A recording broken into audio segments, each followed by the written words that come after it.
2000 წელია თუ 2001 წელია რა შავარდნაძის ეპოქა. შავარდნაძის ეპოქა? დაწყობილი რო არის ქვეყანა რა. კი. ხო და ბატონი ვიქტორ გობრონიძე პოლიციის უფროსი და ზის კაბინეტში და მოხუცი ცოლქმარი შედის. მოქმედმა ხელისუფლება წინაშინაზე რა ის კალათბურთიო და დადგა ფეხბურთის კალი. წინა ხელისუფლება წინის წინაზე და მოქმედმა წინაშინაზე. ესე კალათბურთის მოედანი გადააკეთა ფეხბურთის მოედანი. შემდეგს რაგბის კარებების დადება უწევს რა. რო შევაჯამოთ ეს გადაცემა ვლადიმერ, ანუ ზღვა მოღობილია, თან ტენდერის გარეშე წავუღიათ. აგერ 200 რაღაც 1000 ლარს შლაგბაუმში ვხარჯავთ. სკამსაყვავილს და შლაგბაუმში ვხარჯავთ. ეგერ საიტში 8500 ლარს ვხარჯავთ, რომელიც შეიძლება რაღაც თანამშრომელსაც გაეკეთებია. უარს ვამბობთ კალათბურთზე? ხო, კალათბურთის მოედანზე ფეხბურთის კარებებს ვამაგრებთ. ანტიკორუფციული ბიურო ყოფილი უფროსი კორუფციის ბრალდებით დაკავებულ სუსის უფროსის მოადგილეს იცავს და მოკლედ რა ვიცი.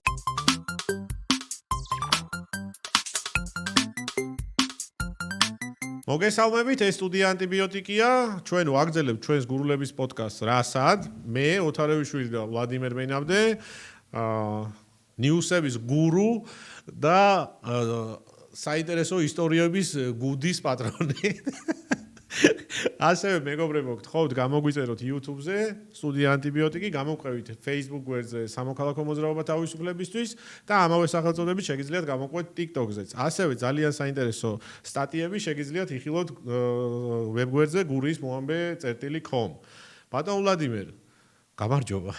მოგესალმებით, მადლობთ წარდგენისათვის. დღეს 3 ივნისია და სულ რაღაც მე-3 დღეა რაც ძალაში შევიდა. ძალიან ესე იგი დიდი საზოგადო მოღვაწეს ბატონ მამუკამ დინარაძის ინიციატივა. გენერალ რაღაც რა არის? გენერალ მაიორია? გენერალ მიტროპოლიტი. დღეს ამას ეკით მოკლედ აკრძალულია მთელი რიგი რაღაცეები, უყლუტობები Facebook-ში და მე მინდოდა პასუხი გამეცა. ამაზე გურულების პოდკასტის მეშვეობით, მაგრამ ვინაიდან საქმე გინების აკრძალვას ეხება, რატომღაც ასე გადავწყვიტე, რომ უფრო ისტორიული სამართლიანობა ექნებოდა დაველოდოთ კახელების პოდკასტს. კახელებს გადავცეთ ესტაფეტა. ხო, რა სიტყვიან ისინი? გინება ჩვენი ხელწერა არა, ეხა ეგ ფაქტია. არა, არც კახელებისაა დიდად, მაგრამ ახლა მე ანეკდოტებიდან ხელმძღვანელობ უფრო და აქედან გამომდინარე დაველოდები კახელების პოდკასტს და შემდეგ ჩვენი პოზიციასაც დავაფიქსირებთ. მოკლედ რა სიტყვის შენ ამ ინიციატივას? ნუ ინიციატივა მიმართულია ხალხის წინააღმდეგ, ეხლა და თავისუფალი აზრის წინააღმდეგ, ვლადიმერ. რავი, ყველაფერი გარემო, ესე იგი, ის არ ეყოთ, რომ ტროტუარზე დგომის გამო აკავებენ ხალხს. ეხა Facebook რაღაცა სკროლავების დეპარტამენტი შექმნეს. ეყოფა ამას სამართველო? სავარაუდოდ არ ვიცი, ეხა ეყოფა თუ არ ეყოფა, მაგრამ ეხა დატარგეტებული ეყოლებათ ისეთი ადამიანები, ვინც მათ აზრებს არ იზიარებს, თორე ეხა თავის რაღაც საკუთარ იმას კუც არ მოიჭრიან რა. თვითონ იგინებიან. კი, მათი დანერგილია ეს. საერთოდ ეს რაღაცა პოლარიზაცია საზოგადოებაში და ტალახის შეძელა და ტალახის სროლა და fake news-ები არის მაგათი გამოგონილი. მაგათი პოლიტიკაში მოსვლის დღიდან ეს არის მაგათი ტრენდი ეხლა, რავი, თავი მათი ეს პროპაგანდისტული არხები რო თავი დავანებოთ, თვითონ Facebook-მა წაშალა 10000-ობით აკაუნტი, რომელიც დაკავშირებული იყო მთავრობის ადმინისტრაციის სტრატკომთან. სტრატკომი რა არის? სტრატეგიული კომუნიკაციების დეპარტამენტთან. ხო და რა ვიცი ეხა, აბა რა ვიცი, მაგრამ თავისავს რო არ დაიჭერენ ეგ ფაქტია რა.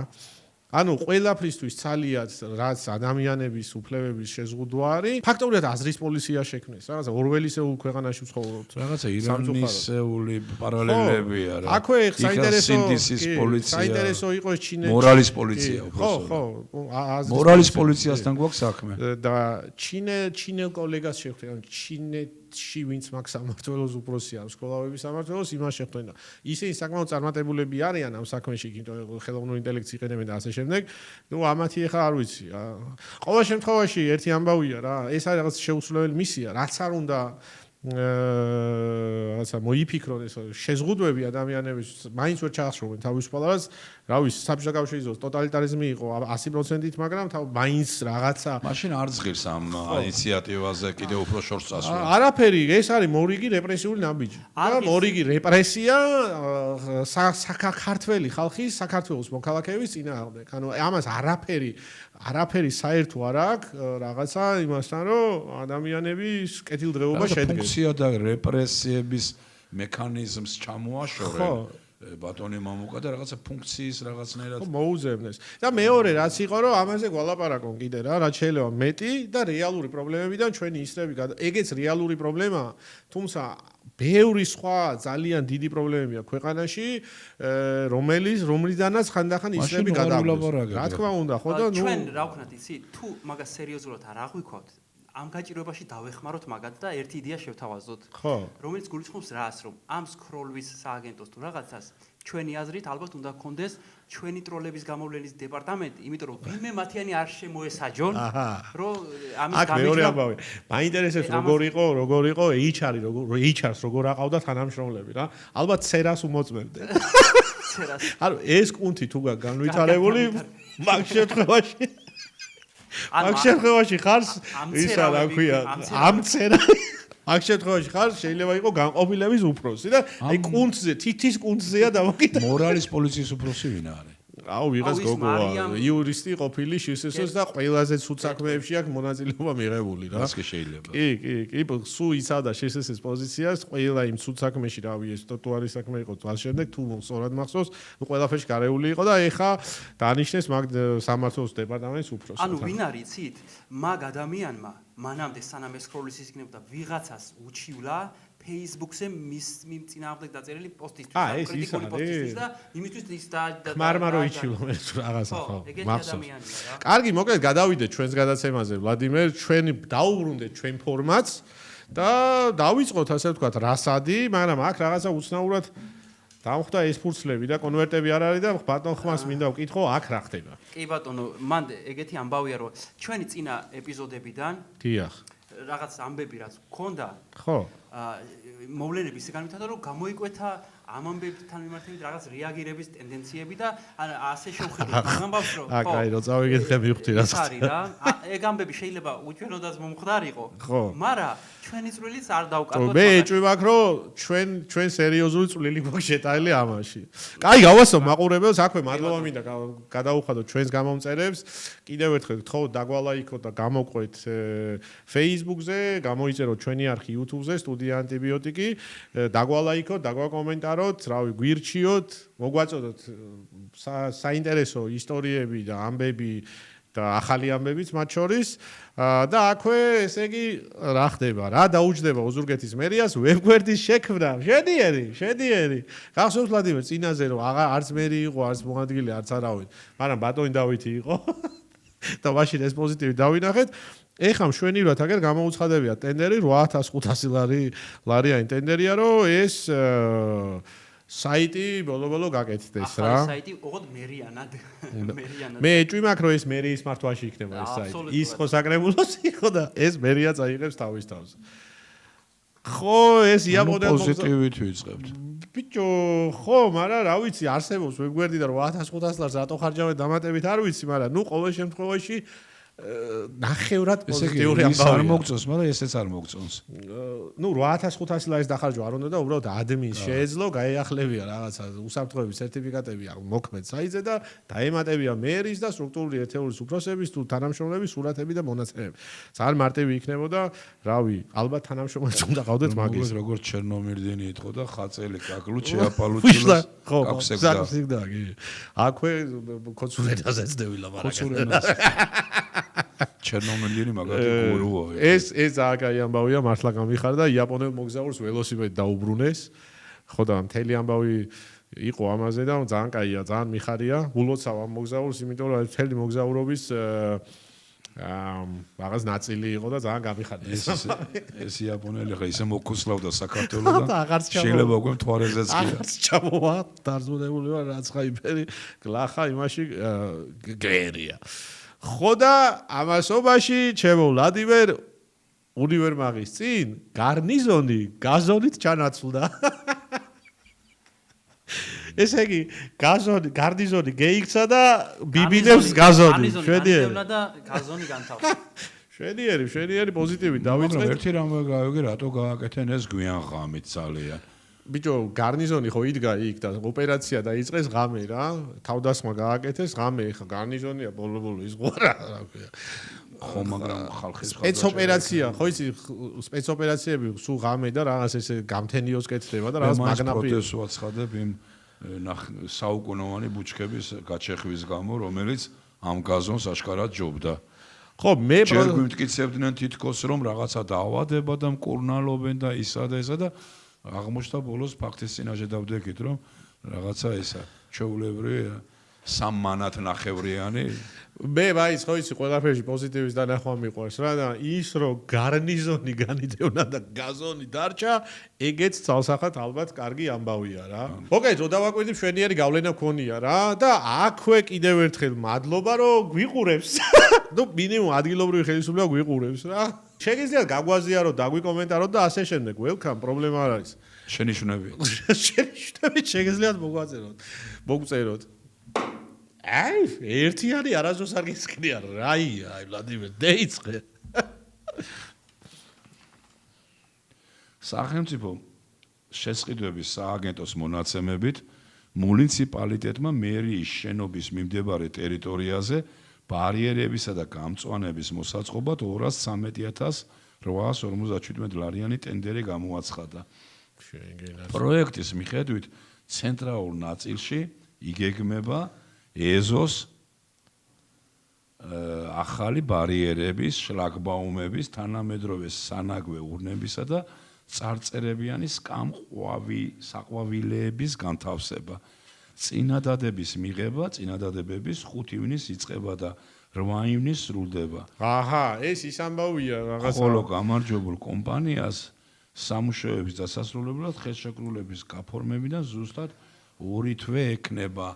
ანუ 8 ივნისი ხელშეკრულების გაფორმება სავარაუდოდ თვის ბოლოს მოხდება და ივლისზე 1 სექტემბრისთვის უნდა იყოს შლაგბაუმი. იმედია მან გამწვანების თემაში ძიმე გასვლას არ დაცვის პოლიცია აღარ ყოფნის. ახლა და მოქალაქეებს შლაგბაუმებს უკეთებენ რომ ბიჭო თვითმმართველობაში ვერ შევიდეს. იმ გამწვანებებით ვერ ისარგებლო. გამწვანებას იმედია ის ძიმე გასვლას არ შეუტარებენ როგორც მოხდა უნივერმაღის წინ და რა ვიცი ისე რა მაინტერესებს პროექტი არის. ისე რა მაინტერესებს უბრალოდ მაკეტი. ქალაქში სადაც რავი გზები რა დღეშია ხო იცი ერთ-ერთ Facebook მომხმარებელი წერდა რომ რავი მიდიოდა და ისეთი ჩაარტყა მაგანა რომ რავი 1000 რაღაცა ლარი უჯდება ერთი ჩარტყმის გამო მაგას გაკეთებები დაზიანდა. ხო და რავი რა 213,000 ლარი რა გამწვანება მე რა იგომის წინ რა შლაგბაუმი რა პარკინგი რავი ვერ დგებიან ეხა მანქანები ან შლაგბაუმი რა თუნდა სრული კატასტროფაა მაგალითად ყველა მიმართულებაზე აი მაგალითად ეხლა მე სოფელ ოზურგეთის ცენტრი ვნახე სადაც შესაძლოა მომსახურების სერვის ცენტრია რა ის კატასტროფა არის ბიჭო რავი მარტო რა თუ სწორად მახსოვს 17 ბაღი არა აშენებული გურიაში თუ ოზურგეთში მარტო ზუსტად ვერ ვიხსენ ხალხზე აშენებული რომ უნდა იყოს იმას ამბობ ხო და ანუ რამდენი პრობლემა არის და რა აშენებული რო არის და რო არ იქნება შვენიერი პალმები დგას იქ რა უნდათ იმას და რატო უნდა დახარჯო კიდევ 213,000 ლარი ამაში ვერ ხვდები ეს ვერ მოგიწოდეთ სკამსაყვავილეები ხო სკამსაყვავილეები ანუ ვერულად ყვავილზე ჯდები და სკამზე თუ რა ხო სკამსაყვავილეები რა ბიჭო კუბოქოთნები ხო არ მოაქვთ მან დასაჯდომა ან დასაწოლები ხო იყო და ის რო წაიღე რამდენი მილიონი წავიდა მამ კუბოქოთნებში და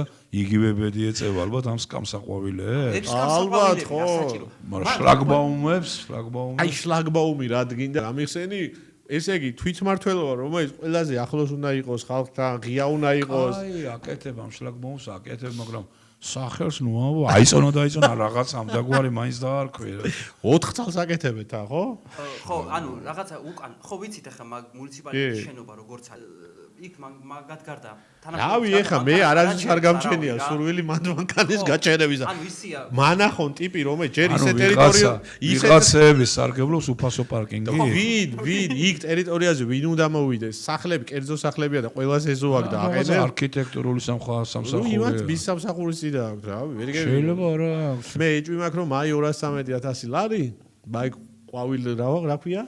დასაჯდომი ყვავილებია და მოდით დავდოთ პირობა რომ გავაკონტროლებ, დავამონიტორინგოთ ეს ამბავი. 1 სექტემბერს მე და შენ მივიდეთ და პოდკასტი ჩავწეროთ მაგ ყვავილს კავზე რა. არა, შიგადაშიგ დავაკვირდეთ ვინ მოიგებს. მე ეჭვი მაქვს რომ მარტო ის როგორ განვითარდება მშენებლობა. სკამსაყვილის ფუნქცია რა არის, რომ თან დასკვნე ხო ადამიანი ყვავილებით და დამაზადეთ დასკვნე. თუ არ შემიშვა. არა, შემიშვა კი არა.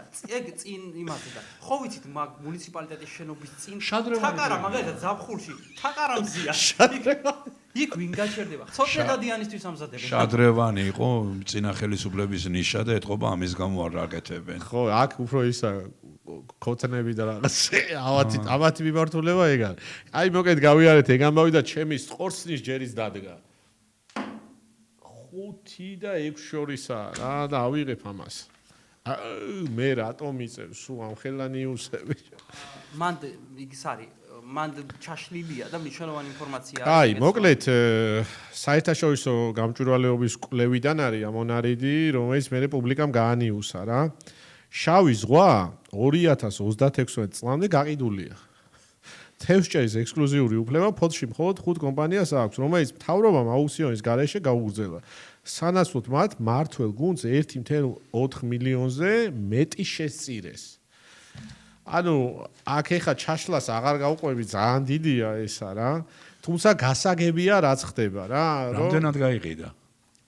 ეგ ინფორმაცია სამწუხაროდ არ აგვაქვს რამდენად იმას აკნეს, მაგრამ 2036 წლამდე არის 10 წელი. ანუ წარმოიდგინე 5 კომპანიას ზღვა შემოღობეს რა, შემოუღობეს ამ 5 კომპანიას. ზღვის შემოღობა ახალი არ არის ჩვენს სინამდვილეში. ხო, მაგრამ აი წარმოიდგინე საერთოდ ესე იგი ამ 5 კომპანიის გარდა ვერავინ ვერ გაქანდება იქ რა. და ყველა ეს კომპანია დაკავშირებულია ბანაებს თუ თევზს ვერ დაიჭერს. თევზს ვერ დაიჭერს და დაკავშირებულია ყველა მართლ პოლიტიკურ გუნდთან რა. ანუ რა ვიცი, მაგ ჩვენ გვაქვს ერთი შანსი. ხო.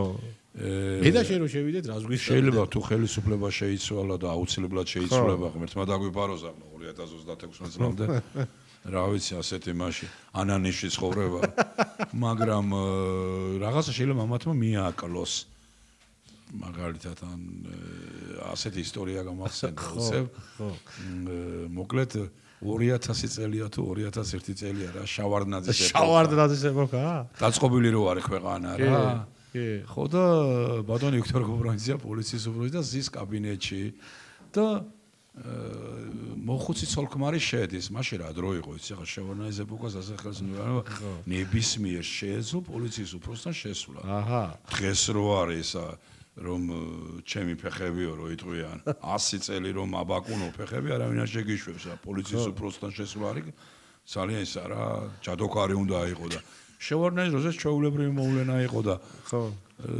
დაინტერესდა ახლა ვიქტორინო რა გისმენთო და ასეო შვილისო განთავისუფლება გვინდაო რა თუ შეიძლება რომ პოლიციაში არისო დაკავებულიო და გამოუშვათო და მეო როგორო ახლა მაგიო სასამართლო უნდა გადავიდო და სასამართლო გადააწყვიტა უკეო ერთი კვირაო და რას ამბობთო ახლა ესე უბნებოდა კიო ერთი კვირის წინ სასამართლომ განათავისუფლდა აბა რატო არ უშვებენო და არ ვიცი და ბატონო და რეკავს პოლიციაში რა მაშინ სამხარეო პოლიცია იყო დღეს რომ დასუფთავების სამსახურია სხვადასხვა ადგილაში და ეს ოზურგეთის პოლიცია ქალაქში ეხლა რომ ავტოსადგური არის რა ხო და რეკავს ეხლა და მორიგესთან შემეერთებოდა და მორიგე პასუხობდა ესა და ეს კაციო დაპატიმრებულიაო და კიო ბატონო და კი მაგრამ ერთი კვირის წინ ხომ განთავისუფლაო ოზურგეთის სასამართლო და კი განთავისუფლა ბატონო მარაო მოსამართლემ დარეკა არ გუუშვათო $500 უნდა მეეტანაო და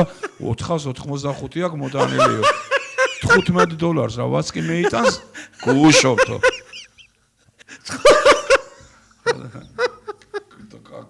კაცი მოგვიდე შეიშობთო და რა პოლიციის უფროსი გაუშვი შობერს ახლო ნორმალურები თუ ხართ ხო და მამ ზღვაზე გამახსენდა ხო შეიძლება მაგენი ისე წუწკებია ხო რაღაცას მიაკლებდნენ და შეიძლება მე ჩვენ რომ მოვართ ხელისუფლებაში ანუ ხალხი ამ მიკლების გამო გაუუქმოთ აჰა ხო აქვე ბიჭო აი როგორ პირდაპირ ღიათ $15 კარგი იყო როგორ ღიათაა რა ყველაფერი ესე იგი ამათ გაუგრძელეს ანუ გადაწყვეტილება ტიპი შეიძლება არც იყოს გასანთავისუფლებელი, $500 ღირდა.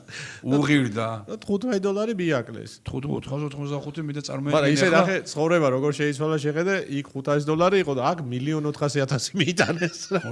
წარმოგიდგენე ახლა შობლები არ მივიდოდნენ 500-ვე გადახტილი რომ არ ყოფილიყო, მაგრამ ეთქობა 15 მორიგე მან ვინმე მოტეხა.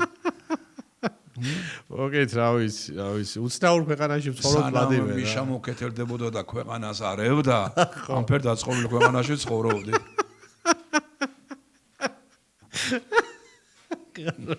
სწორცნე ვლადიმერ, სწორცნე. შვიდიანი ვლადიმერ, მაგრამ აი ცენტრს ვეღარ ურტყამთ, ხო ხედავ, რაცა დაგვიბლაგუდა თვალები თუ რა გჭირს ვერ გავიგე. ანტიკორუფციული ბიუროს ყოფილი ხელმძღვანელი კორუფციაში ბრალდებულ ყოფილ მაღალჩინოსანს დაიცავს. ეს ახობაძის ადვოკატ რაჟდან კუპრაშვილზეა. ძალიან მაგარი. ეს იყო ხეცი ნიუსი რა. აი რო ნახე ბიჭო, ანტიკორუფციული ბიუროს ყოფილი უფროსი იცავდა სუსის უფროსის მოადგილეს, რომელსაც ეხება კორუფციის გამოვლენა ამავდროულად. კორუფციის ბრალდებით დაკავებულს. მომდენო გადაცემაში რა გვექნება ნიუსიც? გიორგი კალანდარიშვილი, ესე იგი CS:GO-ს თავმჯდომარე, კი. არჩევნების გაყალბებისთვის დაკავებულ ირაკლი კომახიძეს იცავს. ასეთი ტემპებით მივდივარ. აუ ეს არ ვიცი რა, ეს არ ვიცი. მოგეთ. ესე იგი რაჟდენამ ხო ვერაფერი კორუფციული, ესე კორუფცია ქვეყანაში არ ხდებოდაო, რამდენი ხანიც იყო. ერთადერთი ეხლა რაც იყო რომ შეუტია იმას სამოქალაქო საზოგადოების მოძრაობებს, ორგანიზაციებს რა. და ეგ იყო მთელი მაგისი მოღვაწეობა რა. კორუფციას ვერ ხედავდა და რავი ბიჭო, მაგის პერიოდში ვინც კი თანამდებობაზე იყო, ზოგს ზოდი ამოუღეს, კილოობით ოქროსი და ზოგს მილიონები ლების ქვეშიდან რა. და ეხა ისე განაგლდა, კიდე იცავს რა. მაგ დაცვის ხაზის თავიდან ბოლომდე კორუფციაში. დაცვის ხაზის გაგრძელების კიდე ერთი ნიუსი კაი რა იქნებოდა, იცი? საბავშვო ბაღებში ბავშვების კვებაზე გამოყოფილი თანხის მითვისებისთვის ბრალდებულს რამინა ბერაძე რო იცი. კი. ბიჭო, ეგ ვაფშე კაი მონტია რა. კარგი ნიუსები არის. ჩვენი გამოგონილი ნიუსებიც გაიჩიტა რა. ესე იგი ეს არის საზოგადოების ძალიან ესეთი რაღაცნა უსტატური დაცინვა. უსტატობა რა არის ამაში ახლა ვერ გეტყვით ახლა ზუსტად და კონკრეტულად, მაგრამ რაღაცნაირად რა ვიცი. ბაირაღები მახსენდება ეს. რომელი მომენტი? კრიმინალური ავტორიტეტი რომ კორუმპირებულს ეუბნება. მეცოდება სახელმწიფო შენ რომ გიყურებო. მე რომ მაგდებული ხო არ მეწველიც რო ხა ხომ არ გონია. აუ რა ვიცი, ახლა მართლა მეწოდება რა, უკვე რა ვიცი, შეიძლება ისე მიგვიყვანე მე საქმეს რომ ხელისუფლება შეგვეწოდოსო. რავი, ხო ეს ნიუსი არის დიაგნოზი რა ხდება ქვეყანაში რა.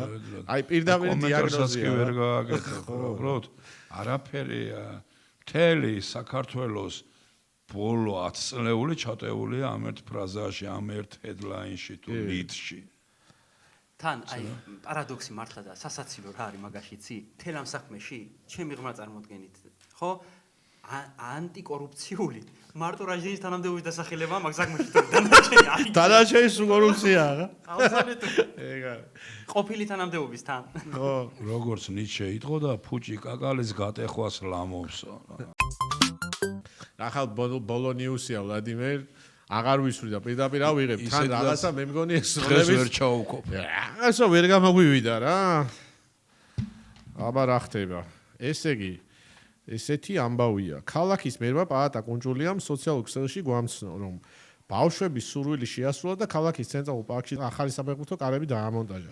თუმცა ამ ამბის მთავარი აბსურდობა იმაშია, რომ ეს სტადიონი რეალურად ზაზაფაჩულიას სახელობის კალათბურთის სტადიონია.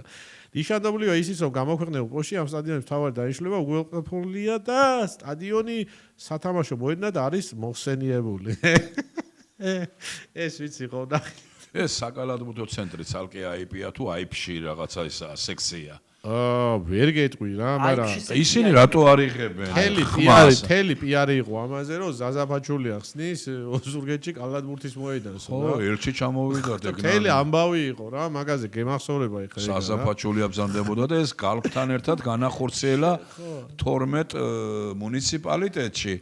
და ეს უნდა გახსნილიყო იაკობ შემოქმეdelis ქუჩაზე ყოფილი რაიკავშირის შენობაში და ვინაიდან წინის ხელისუფლებამ დაგეგმეს ყველაფერი და შეუთანხმდა გალფს. ამიტომ წინა ხელისუფლების ჯინაზე გააკეთა პარკში საკალათბურთო მოედანი, რაც არის სრული კატასტროფა. და მოქმედმა ხელისუფლებამ წინა ჯინაზე რა ის კალათბურთიო და დადგა ფეხბურთის კალი.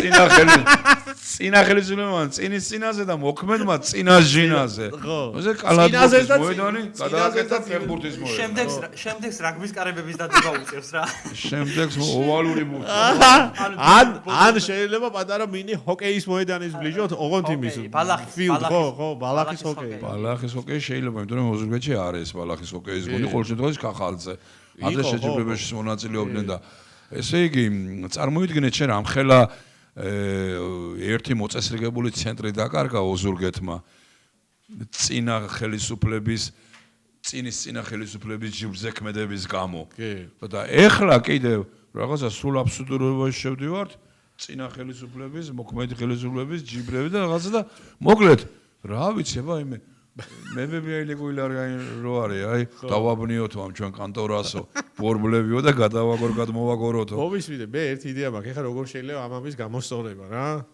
ანუ ეგ როგორ შეიძლება გამოვასწოროთ რა და ეხლა საერთოდ ამ ამის ზაზა ფაჩულია ხო, წასულია ეხლა სპორტიდან წავიდა, ხო? ეხლა გვჭირდება ფეხბურთელი, რომელიც წასულია სპორტიდან და ორივე სურათი რო გავაკრათ. ზაზას და კახას მოედანი. კახის არის. მოთამაშე ან ზაზა კალაძის მოედანი. რა ვიცი. კახი ფაჩულიას მოედანი. ანუ შემდეგ კალაძე გავაკრათ? ბიჭო, ვიღაცა ფეხბურთელი გავაკრათ ხო, ოღონდ წასული რა, რო აღარა მოქმედი, იმიტომ რომ მაგრამ რაღაცა ოზურგეთთან ფაჩულიას პრინციპში რა ქონდა, არ ვიცი. ქონდა რამე? ვერ გეტყვი. სტეფანიას კი ქონდა და ფაჩულიას რა ვიცი. წარმოიდგინე NBA-ის ერთ-ერთი მაგარი მარნეულ. წარმოიდგინე ხა რა არის მარნეულში. სადაც იგივე პროექტი განხორციელა ბევრ რაიონში მუნიციპალიტეტში 12-ში ხო თქვი. და როგორი კარგი რა.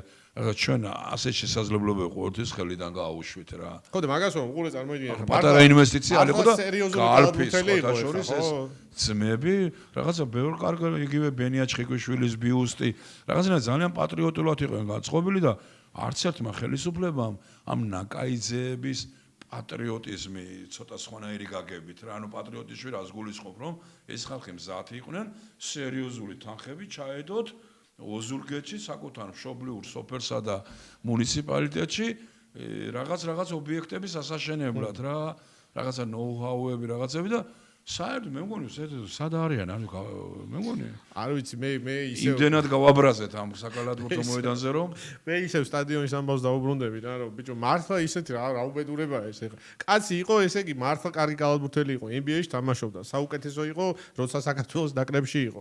მისი სახელობის მოედანი გაიხსნა და თანაც კოცია და რა უნდა. რატო დაუდგეს კარები? კოცია და რა სერჩიან. ფაჩულია ხო კოცია და სერიოზული ბიზნესებია. შემდეგი მერის, ანუ რაგბის კარებების მოუწევს იმ მერის შემდეგი მერისთვის უფრო მაყვანაცხისთვის კიდე ერთი იდეა გვაქვს რა. იმიტომ რომ ახლა უკვე სად უნდა გავიდეს, რომ ზაზა ფაჩულია ხო უკვე არქის ინვესტორია და ბარემ კორპუსი ხო არ ჩადის. აუ, ძალიან მაგარი. სპორტი და კორპუსი რა. ბიჭო, აბა რა. მამარდაშვილი არ არის არქიში? ყველა მამარდაშვილიც არის და ფაჩულიამ აუ, ეგ არის გენიალური გამოსავალი რა. ანუ ერთი რაგბი ლეწოთ მათ კორპუსი. ეგა პარკში? პარკში. ზაზაფაჩულიას სახით. ანუ ესე იგი, ამის მერე რომ მერი იქნება, ისა მორაგბე და მერე უწევს კორპუსი? მე მაყვარანსკის კორპუსი. რაღაცა შეიძლება შემდეგ უფრო მოეწონოს იდეა და საერთოდ ეს საკალათბურთო მოედანი შემდეგ შეტანილი ფეხბურთის კარებით ეს კლასიკური ნიმუში არის თუ რას ნიშნავს ხელიდან გაშვებული შესაძლებლობები. ეს არის ძალიან სერიოზული ინვესტიციების ხელიდან გაშვება. და აი კანალიზაციაში რა ჩარეცხენ. არა თან ბავშვებს რო დააბა. დავით გურამიშვილი. ბავშვებს მოთხოვდით. დავით გურამიშვილი. კახელების აღმა ხნული ქართველებმა დაღმა ფარცხელს. მოკლედ ვლადიმერ ესეთი ამბებია ქვეყანაში ვისოლის სიგი ხო არ არის? და მუნიციპალიტეტში ვისოლმა ბოდიში გალფინჯიბზე ის კარებები ვისოლის ხო არ არის? კონკურენტის შეძრა რა. ბენზინგასამართი? ხო, რავი, მოკეთ ესე იგი, შეგვიძლია დავასკვნათ ეს, რო შევაჯამოთ ეს გადაცემა ვლადიმერ, ანუ ზღვა მოღობილია, იქიდან ფული წასულია. წესი ჩვენ უნდა გვაღველებდეს გურუელებს. რა თქმა უნდა, ახლა ჩვენს გვაქვს ზღვა, აღარ გვიშოვენ შით ასე გამევიდა. გურუელებს შავ ზღვაზე 600 კილომეტრს აკონტროლებდნენ. ხო და წარმოგიდგენია რა დღეში ვართ, ანუ აღარ გვიშვებენ, შეიძლება მე და შენს რო შევიდეთ სათევსო, ნავით დაგვაკავო რა. იმიტომ რომ ხო, რავი, ამათმა იმას აკნეს. თან ტენდერის გარეშე წავუღიათ. აგერ 200 რაღაცა 1000 ლარს შლაგბაუმში ვხარჯავთ. სკამსაყვავილებს და შლაგბაუმში ვხარჯავთ. ეგე საიტში 8500 ლარს ვხარჯავთ, რომელიც შეიძლება რაღაც თანამშრომელსაც გაეკეთებია. უარს ვამბობთ კალათბურთზე? ხო, კალათბურთის მოედაზე ფეხბურთის კარებებს ვამაგრებთ. ანტიკორუფციული ბიურო ყოფილი უფროსი კორუფციის ბრალდებით დაკავებულ სუსის უფროსის მოადგილეს იცავს და მოკლედ რა ვიცი. დამალეთ ეს ქვეყანა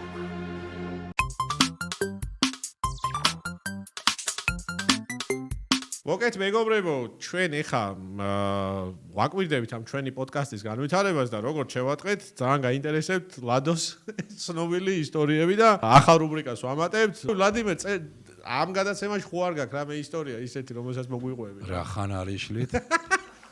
მოკლედ 2004 წელია რა და არ ვიცი ახლა თუ წინა პერიოდზე საუბრობთ და შევარდნაზე, მოდი პირობითად დავატყვათ მიშას პერიოდი. და არ ვიცი ახალდაწყებული. გამოცხადებული აქვს თუ არა პრეზიდენტს ნულოვანი ტოლერანტობა, რეიდებია რა ქვეყანაში და გამოცხადდა ბრძოლა კრიმინალების წინააღმდეგ, განსაკუთრებით კრიმინალის წინააღმდეგ და კრიმინალური ავტორიტეტის წინააღმდეგ და ენ ჩვენი ერთ დღეს ერთი პატიოსანი კაცი ოზურგაჩი ქუთაისის ქუჩა ნომერ 30-ში ზის სახში მარტო ტელევიზორია და უყურებს პორტუგალიას საბერძნეთის ფინალია ევროპის ჩემპიონატი. და ცოტა ახლა ევროპის ჩემპიონატის ფინალები და საერთოდ ასეთი დიდი საფეხბურთო ფორუმების ფინალები მოგვიანებით იმართება თქონმე გვიან. ხო. ეხლა პორტუგალიაში იყო და აქედან გამომდინარე დაახლოებით 12 საათია ღამის და უცებ რაღაცნაირად ეს კაცი როგორც მე მიყვება თვლემა მოერია თუ რაღაცა და უცებ უყურებს და ზევიდან ჩამოვარდა ერთი ნიღბიანი, ორი ნიღბიანი, სამი ნიღბიანი, ოთხი ნიღბიანი ავტომატებით შეიარაღებული შავ ფორმებში ხო და თავიდან ვიფიქრეო რომ ტელევიზორიდან გადმოხდა ესენიო და ასექნა რა ხელები და სიტყვები და ნახა და ამ დროს ერთი ძლივს ასე წელზე მოიკიდა ხელი ადგა და ხშენი დედა ვატირეო და დამარტყა ავტომატის კონდახიო და დამაწვინენო და ფეხი დამადენ თავზე ასეო და სად არისო ისაო კრიმინალებიო და ბიჭო ენას ვერ ვიღებო ვერაფერიო ცოლი იყო ჩემი სახლშიო ვერც ვეძახი მიშველეო და ამ დროს მოდის ჩემი ცოლიო და ისიც დააკავენო რა და მარტო ვართო სახლშიო და აიყვანენ დაათვალიერებინო და ამ შემდეგ ეს ქალბატონი მიყვება რომ სახლში შემოიტანენ დიდი ჩანთა სუნკაზე ძახდა ეს ქალი სავარაუდო ტროტილით სავსე ამ ჩანთაში იყო რაღაცაო თოხივით აყუდებული იყო ანუ მუხა და დადენიკ და წერილი ნესტორა დაურეკე ვალიკოს და რაღაცა რა ვალიკო მაშინ კანონიანი ქურდი იყო და ნესტორა კიდევ რაღაცა და მოკლედ ასეთი წერილი დაიდო და ამ დროს მოკიდენ ამ ქალს ხელი და ზევით აიყვანენ და ზევით რომ აიყვანენ ოჯახს ყავდა შვილი გარდაცვლილი თურქეთში და რომ ნახენ ეს სურათები ახლა ამ სპეცრაზმის უფროს უკვე კითხვები დაებოდა და რო გამოკითხა აღმოაჩინა რომ მისამართი შეეშალათ ესე იგი რო ჩამოვედიო ეს ქალბატონი ამბობს დაბლაო უკეო ასე 6-მდე ისა ჯიპის მაგვარი შინაგანსაკვეთა სამინისტროს სპეცაზმის მანქანები მიკროავტობუსი და რამდენიმე ადამიანი იდგა ჩოჩქოლობდაო და ვიცანიო ოზურგეთის პოლიციის უფროსი იყო ერთ-ერთიო რომელსაც ურტყამდენო ეს პერსონალის წარმომადგენლებიო და თურმე აღმოჩნდა რომ მეზობლად 36 ნომერში ცხოვრობდა კრიმინალური ავტორიტეტი. დაერიათ მისამართი. რომელთანაც უნდა შესულიყვნენ და მისამართი ჰქონდნენ რომ კრიმინალურ ავტორიტეტს ყავდა პატარა ბავშვები თუ ბავშვი და მეორე სართულზე იმყოფებოდა და მეორე სართულზე იყო პარკეტი და კარგად დაგებული რა. და ამ საწოდავ კაცს მეორე სართულზე დაგებული არ ქონია სახლი. ქონია ფანერით. გადახურდა რომ შეცვივდა ეს პეცნაზე. ჩამოვარდნენ, ყველა ჩამოვარდნენ და ახლა ამ სპეცრაზმის უფროსმა რომ მიხდა ყველაფერი დაუწყენ ერთი ცემენეს პოლიციის უფროსი და რომელიც სხვადასხვა ვიქტორ გობონიძე ახალმოხსნილია რა და სხვა არის პოლიციის უფროსი და რომელიც არის ოპერი ძირითადად კომერციული საქმიანობით იყო დაკავებული ბენზინის ყიდვა გაყიდვით რა და პულის შოუით გათეთრებით და ამ ქალბატონმა თქვა რომ ის უკვე ისეთ დონეზე მივედიო რომ მოკიდენო ხელივ ახლა ამ თოხივით რაღაცასო და ტროტილსო და მიაკვენო რაღაცა ის იყო რა პლასტენილივითო დიდიო და მოუკიდე ხელი და ვიკივლე და არ ვატანო ერთმა ჩამეიციანი ღაბი და ქალბატონო აი გაგვატანი ახლა და რასაც გვეტყვით იმას გავაკეთებთ და მოკლედ ძლივს ეს ქალი დაკერა ამ სპეცრაზმა და ეს მეზობლები თავმოყრილი ათეულობით ადამიანი არავის არ უშვებდნენ რა და მოკლედ ასე დამთავრდა ეს სპეცოპერაცია და იმის მერე იმკას ფეხბურთისთვის აღარ უყურებია არის მე ბენზინგასამართ სადგურზე მუშაობდა ახლა არ ვიცი სად არის მაგრამ ბენზინგასამართ სადგურზე მუშაობდა ზვანში და შემდეგ გადმოვიდა აქეთ ლესელიძის ქუჩის დასაწყისში და შვედია და ასე ატარებდნენ ასე ტარდებოდა სპეცოპერაცია ამ ასეთ დღეში იყო მე რო ვატყობ შენი ეს რაღაც ამბები დრო პერიოდები ის აქვს რა კი მაგრამ რა არის პერიოდის ამბავი იცი რა რა არის ეს ჩარლი ჩაპლინი ხო გენიოსი იყო და დაახლოებით ამ დაგვარი რაღაცა თქვა ცხოვრებაო ახლო ხედვით არისო ტრაგედიაო მაგრამ შორეული ხედვითო კომედიაო ეხლა აქედან გადმოსახედიდან ეს ყველაფერი რაც მოხდა კომედიაა მაგრამ იმ დროში ეს ძალიან დიდი ტრაგედია იყო და მე ჟურნალისტი ვიყავი და იმ წუთშივე იმ ოჯახში მივედი და რა ვიცი მეც ძალიან სერიოზული ზეწოლის ქვეშ აღმოჩნდი და წარმომიდგენია ის ოჯახი რა დღეში იქნებოდა ხო ნუ ეგრეა არავის არ უყვარს ასეთი ტრაგიკომიკური ისტორიების მით უმეტეს მოქმედ ხელისუფლებას რომელიც მას შეემთხვა და ასეთი შემთხვევები ხშირი იყო მაგალითად ხან ეშლებოდნენ და ადამიანებისთვის რომლისთვისაც უნდა ჩაედოთ წამალი უდებდნენ იარაღს რომლისთვისაც იარაღი უნდა ჩაედოთ უდებდნენ წამალს და ძალიან ბევრი რაღაცები უკუღმა ხდებოდა ხო ეგრე არის მოკლედ მადლობა ვლადიმერ ამბისთვის ისტორიისთვის მე მინდა მადლობა გადავუხადო ისევ ჩვენ მაყურებლებს გამოგვიწერეთ გვიყურეთ დაგვალაიქეთ წაიკითხეთ გურიის მოამბე ვისაც გაინტერესებთ გურიის და არა მარტო გურიის ამბები რა ვიცი ჩვენ ვცდილობთ და გავაგზავნებთ ჩვენი წვეტიანი აზრების რქვევას მადლობა ვლადიმერ გემშვიდობებით მომავალ შეხვედრამდე ვისურვებდით რომ უფრო რაღაცნაირად ბევრი პოზიტივი და კარგი ომახიანი ამბების მომსწრე ყოფილიყავით იმიტომ რომ დრო ძალიან ცოტა გვაქვს და რაღაცნაირად ესეც დაბეჭდილება მაქვს რომ რაღაცნაირად სახელმწიფოებრივ თუ ასე გაგრძელდა ბოლო დღეებს ვითვლით რა. სამწუხაროდ ეგრე არის და ხო. თუმცა მაინც პოზიტივზე ნოტაზე დავასრულო და იმედი მაქვს რომ ქართველი ხალხი მიაღწევს იმიზანს რომ იქნება ეს ქვეყანა ევროკავშირის წევრი, იქნება თავისუფალი არ იქნება რაღაც ბელარუსული, ირანული მოდელი, რომლისკენაც ასე მიიღწვის მოქმედი ხელისუფლება რა. მას ახლა ბელარუსის საბჭოთა კავშირის დროს გაეროს წევრი იყო და კი, იმიტომ რომ ხმები ჭირდებოდა. უკრაინა და საბჭოთა სოციალისტური რესპუბლიკა ვიყავით, დამოუკიდებელი ხალხზე და ჩვენ რომ რუმინეთს ვეთამაშებით ახლა ამ ხანაგურ მატჩს და როგორც დამოუკიდებელი ნაკრები, ეს იმას არ ნიშნავს, რომ სახელმწიფოებრიობა არანაირი პრობლემები არ გააჩნია. არაფერს არ ვამბობ, თვითონ სახელმწიფოში გნით მიმდინარე პროცესებს. მადლობა. ნახვამდის.